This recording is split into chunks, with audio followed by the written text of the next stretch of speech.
If we want to increase the speed of execution of a program, we can use faster circuit technology to implement the microprocessor and memory, or we can arrange the hardware in such a manner so that more than one operation can be performed at the same time. And this is what the figure shows over here.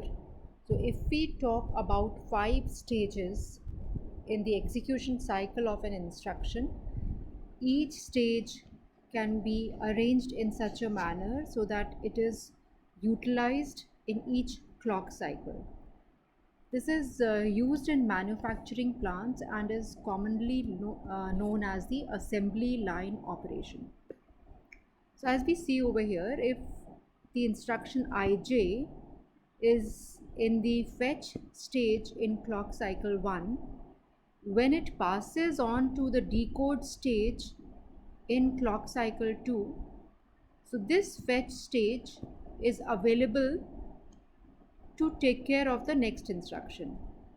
So in the same clock cycle 2, when instruction ij has gone to the decode stage, the fetch unit can bring the next instruction.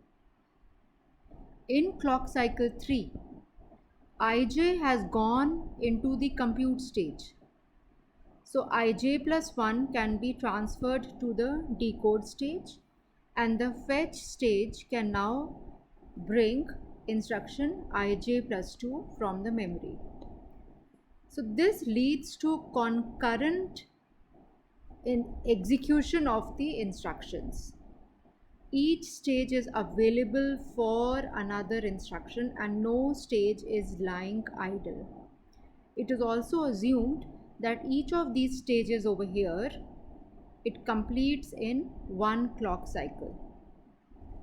So if it completes in one clock cycle, apart from the initial latency, you can see that each instruction is coming out in every clock cycle.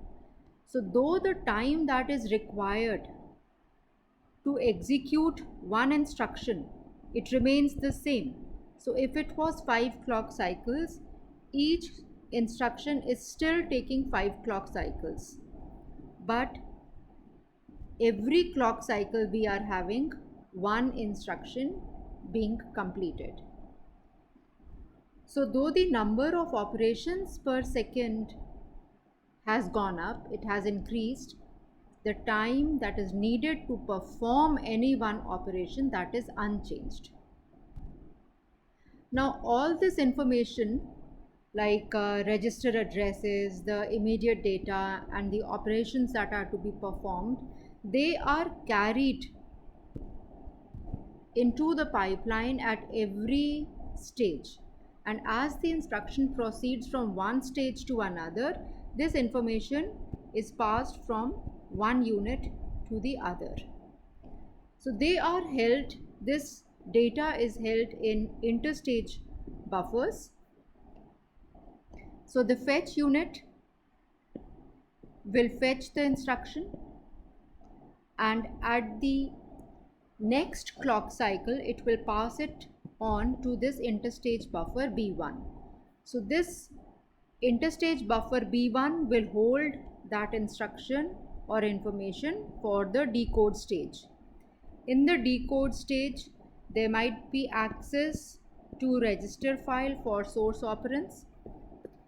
So the instruction is being decoded and it will be passed on to the next clock cycle in interstage buffer B2 so that it is available to the compute stage over here,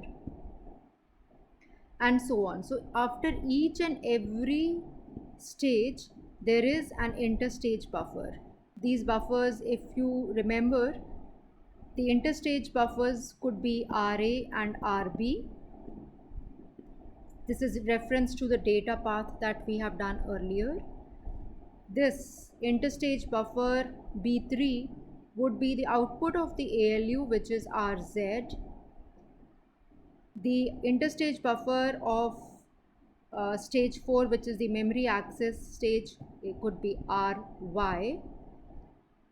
And again, This it will be passed on to the register file in the next clock cycle. So this is how the concurrent execution of the instructions of different instructions decreases the execution time of the whole program.